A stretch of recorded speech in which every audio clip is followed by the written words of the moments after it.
दरम्यान सामाजिक कार्यकर्ते अंजली दमानिया यांनी पोस्ट केलेल्या धाराशिव मधल्या महिलेचा संतोष देशमुख हत्या प्रकरणाशी काहीही संबंध नसल्याचं धाराशिव पोलिसांनी स्पष्ट केलंय।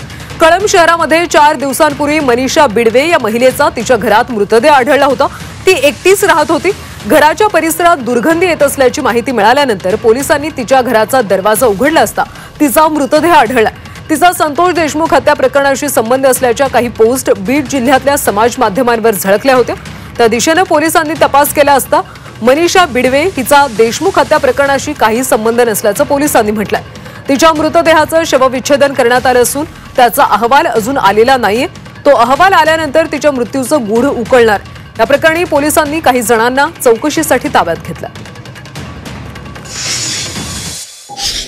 त्या ठिकाणी गेल्यानंतर समोरच्या दरवाजाला कुलूप असल्या कारणाने आम्ही पाठीमागच्या बाजूने जाऊन पाहिलं तर एक मृतदेह आम्हाला त्या ठिकाणी सडलेल्या अवस्थेमध्ये आढळून आला। परंतु लॉक केलेला असल्यामुळे आम्ही तात्काळ घाई न करता